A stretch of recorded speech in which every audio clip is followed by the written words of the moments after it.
They say that all roads led to Rome, but in the east, all roads ended here.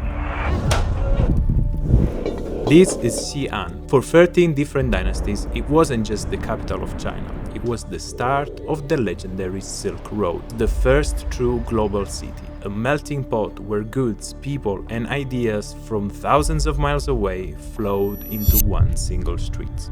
Now, most people fly here to see the Terracotta Army, 8,000 life-sized soldiers, each with a unique face, buried for 2,000 years to protect the emperor in the afterlife. But we're here to explore the city, its culture, and trace the echoes of the Silk Road in its cuisine, customs, and daily life. Today's Xi'an was once called Chang'An. 1300 years ago, this was the capital of the Tang Dynasty, the highest point of the Chinese civilization. Poetry and arts flourished here, and Chang'an was the center of the known world. And there's no better place to start exploring the city than looking at the incredible system that protected for centuries. Hi everyone, welcome to Xi'an. This is the oldest capital of ancient China, and it is home to a huge and vibrant Muslim community. It is famous for its terracotta army, but you also find the biggest mosque in China, and it looks nothing like your usual mosque. In this episode, we will immerse ourselves into Xi'an's history and culture, navigate its streets to try and understand how did so many Muslims end up here, why, and how's life like in the Muslim Quarter. It is also considered one of the best street food destinations here. We're gonna go find out how special it is compared to the other cities. We're starting here in the city walls, which are some of the best preserved and largest city walls in the whole of China, and they're huge. It takes 4 hours, I think, to walk around them. Yeah, it's 15 kilometers if you walk around it. But the first that strikes you the most when you're on the city walls is the contrast between inside the city walls with the low buildings and outside the city walls with all these big, tall residential compounds. And we are staying outside in the hood in a very, very typical local residential area. So later we'll show you also how life is like there. Most of Xi'an's ancient buildings and monuments are inside the walls, but one of the most important is outside, and it's worth an Indiana Jones episode. Let's go check it out. Yeah, I'm excited for that.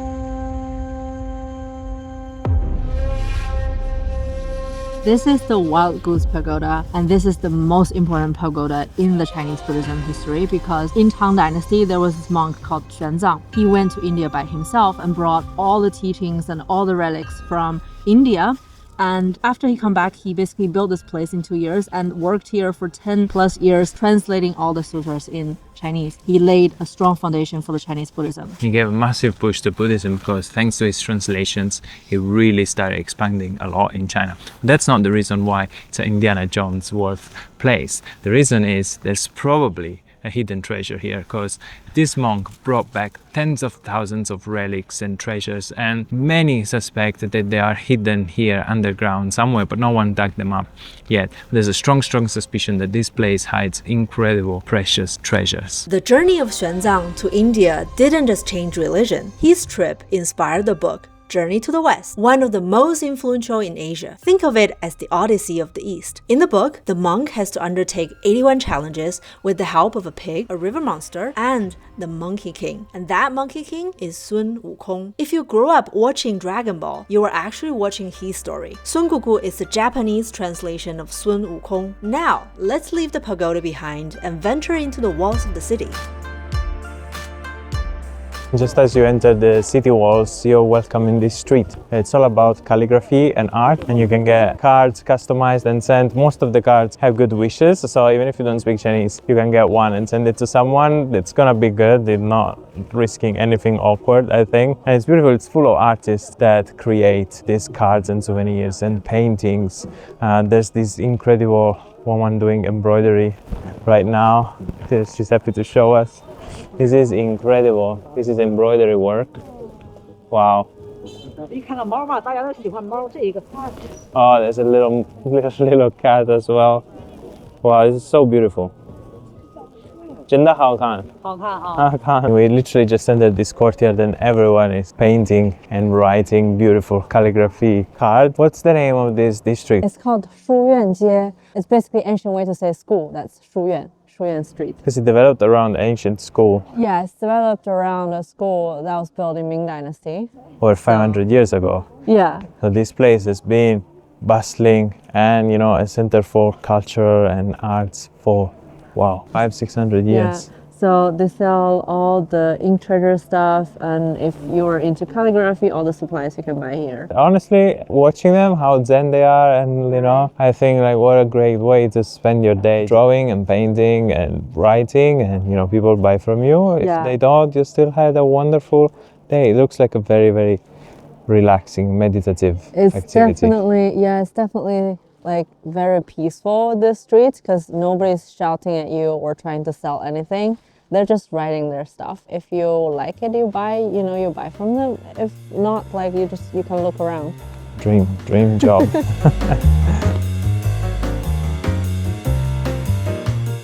So now we're at the bell tower, one of the most important monuments in the ancient Xi'an city, because the ancient city is arranged exactly like Beijing. So the middle axis from the south gate, if you walk north, this is the first monument on the axis. And back in the days, they ring the bell for the sunrise. The bell tower became basically the center of a massive roundabout. There's no way to cross the street in Xi'an. You have to go always underground. So car traffic and pedestrian traffic are pretty much always separate, which is logistically, I think it's very nice. Nighttime, this monument becomes the backdrop of a very unique phenomenon. Many people dressed up with traditional clothes, with Hanfu. dynasty Hanfu. Yeah, it's a general term. Because then within Hanfu, there's like Hanfu from different dynasties. Obviously, they have different styles.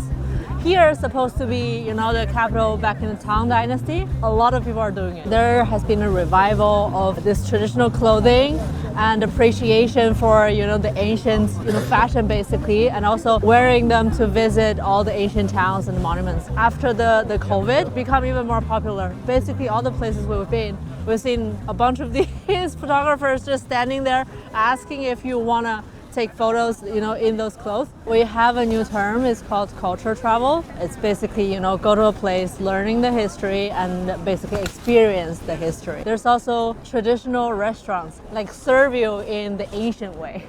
Like you have to dress up and go to there, and then they would serve you, and they have people, everybody's dressing traditionally, and just have a feast. Like fully immerse yourself in the history of the place. Which is nice. Like we don't really do that in Europe, but it would be actually cool to go to an old medieval castle and try a little bit to dress as a knight, but probably European people will think it's silly or something. But how? Look, like a Viking. I could dress up like a Viking. Yeah, but you have the festival, no? But that's different. Those are revivals. It's like more people who are really into this. It's not like a mainstream thing that people do. It's like, oh, I'm visiting Pisa, let's dress up like old Florentine royalty. They don't really do that. A whole business developed around it. So there's people handing these tablets and trying to sell you the photos and renting the costumes. So just out of curiosity, let's ask them how much is it and how does it work?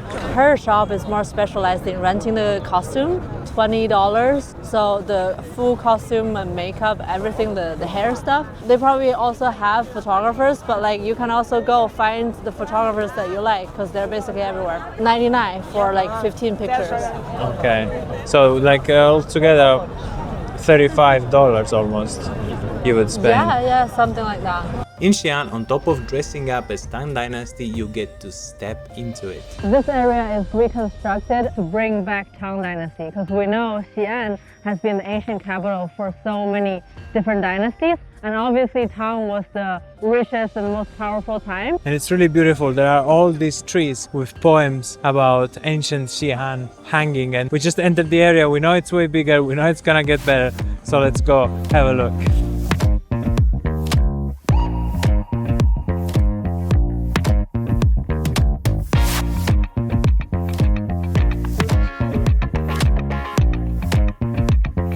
During the day it's Xi'an, during the evening time it's Chang'An. Chang'an is the ancient name of this place. So it turns back into the ancient Tang Dynasty capital. And here you have every few meters all these beautiful statues of poets, important people, because obviously having such a long history of thousands of years, many poets, many important people were in Xi'an, also being 13 dynasties, 13 generations of emperors had their capital as Xi'an or Chang'An. Another really cool thing, the performances. Every few hundred meters there's a stage where they perform some traditional arts and dances. Yeah, or like a little theater play. But to give you an idea of how touristy this place is, how much was this pair? This is 13 per cup. Well, more than the noodles we had in the residential area. Always, I would say, if you're in China, we really get really good deals just if you walk a few blocks outside. It's in those local neighborhoods that you can get a true taste of the city. The entrance to our building. We live in the hood. Oh yeah, this is the grandma's hood.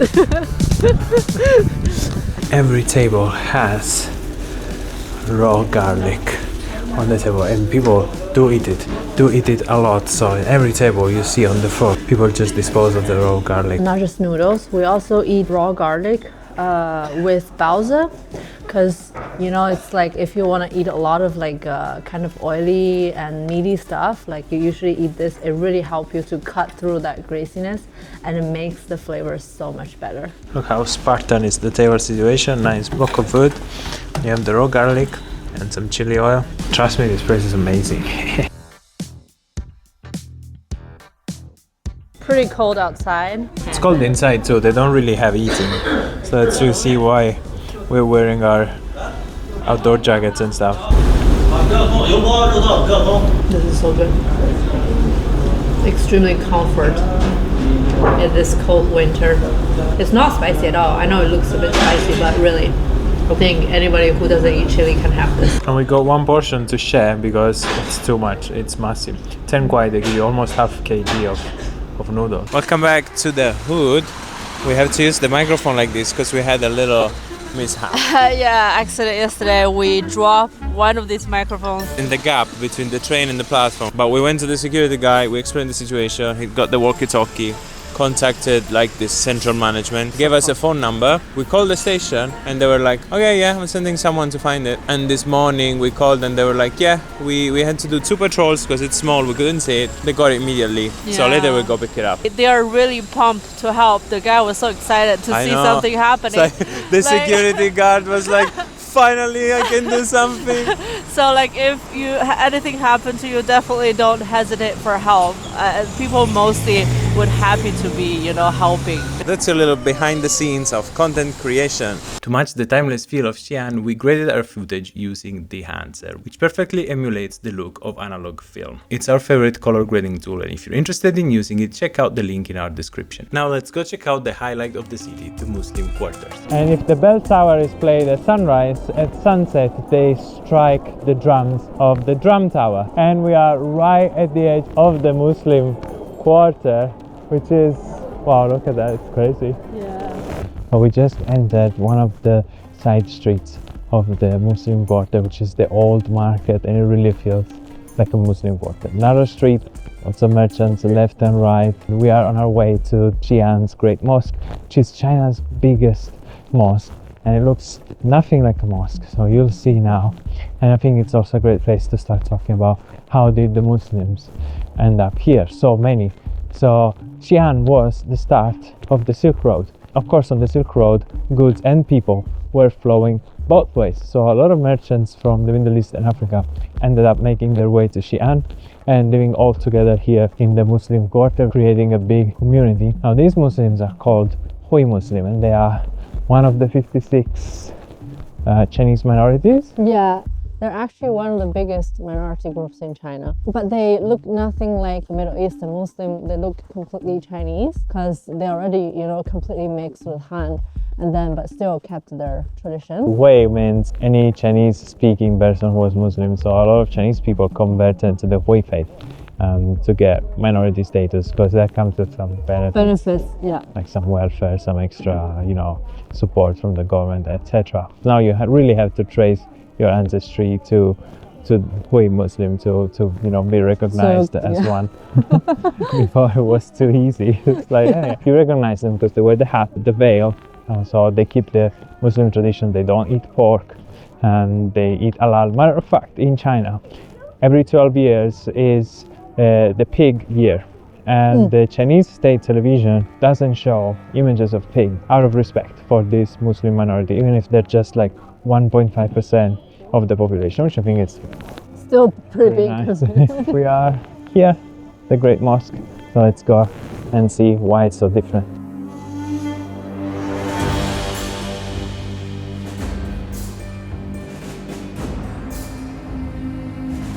Very different style from your usual mosque. It's massive, we're talking 13,000 square meters.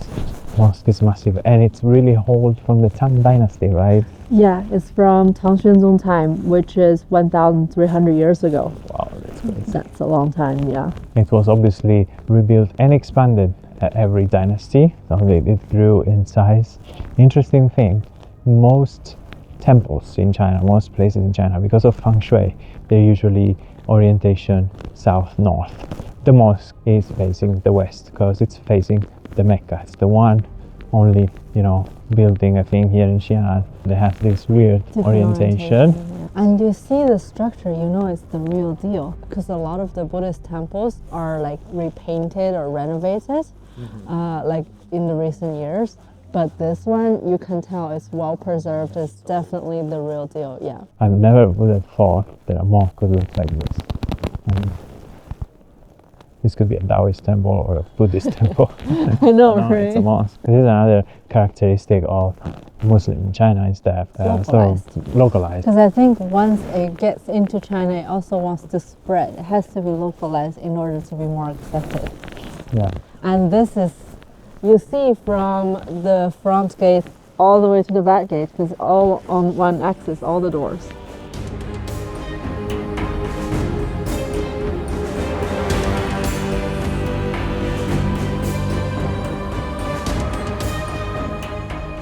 There's a lot of so-called ink treasures here. So a lot of plaques with calligraphy donated by important people. There's one even from Empress Dowager Cixi, which was the so-called dragon lady. We talked about it in the Beijing video. If you watch that, this is very so beautiful. This is the minaret tower. The mosque is the peaceful, spiritual heart of the Muslim quarters, but the streets around it are loud, lively and busy. And rumor has it here you can find some of the best street food in China.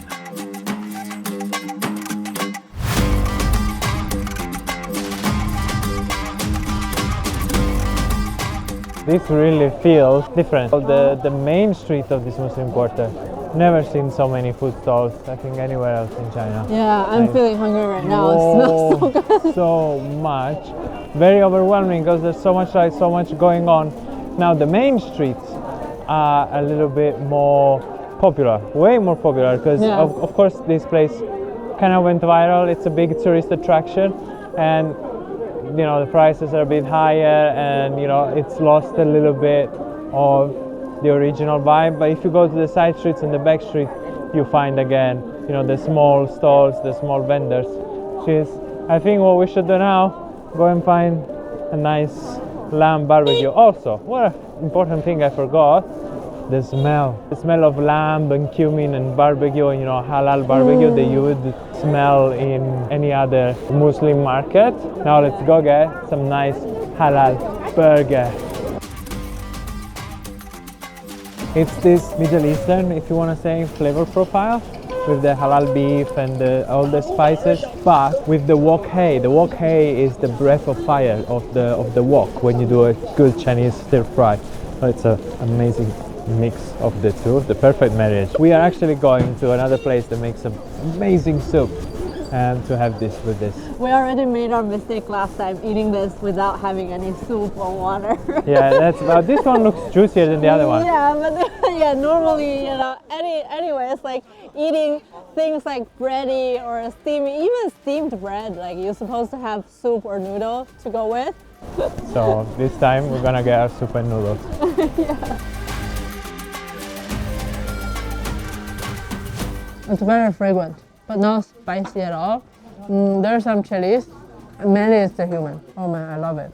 Oh, I love it. I miss this. While we are at it, Let's give this lamb boy a try. Oh, I can smell it from here.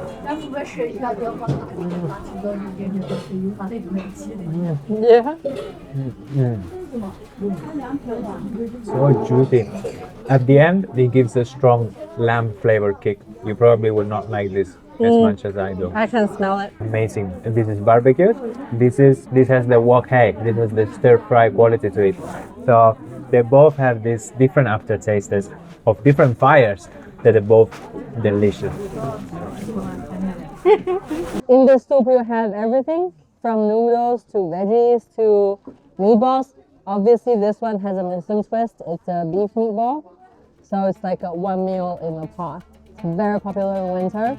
Hence, the popularity of this place. So we didn't initially want to film this. We just came here for breakfast to have some baozi in the Muslim Quarter. Again, there's a bunch of aunties making them. These are, hands down, the best baozi we had in all of China. This is so amazing. I was like, we have to show it. It's a bit like the mosque, Chinese wrapper with a Islamic flavor profile heart. It's like perfectly blends the two. But you can't leave Xi'an without trying its most famous dish. Biang Biang is this special noodle that looks like a belt. It's very Thick and long dough. very thick, long, and very wide. So Yeah, and they fold it twice. And then they tap it really hard on the table to make bing bing sound. that's where it gets maybe the name some people suggest. Biang Biang. It's kind of like this sound it makes when you slap it on the table. Yeah. It's the most complicated Chinese character, this Biang. It's 58 strokes and it's very hard. I can't even write it. It's so thick and wide and, And long. And if you don't break it, it's literally one noodle. It's one long noodle. That looks like very difficult to eat. It really looks like you have a belt in your mouth.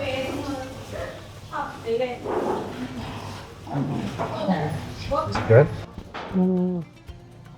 It's so umami from the beef soup. Okay, the chili is slightly spicy, but it adds really an extra flavor because the chili is fried in oil, so it has all that fragrance. It's not just spicy. Whoa. There's a kick afterwards The spiciness? when you swallow. Yeah.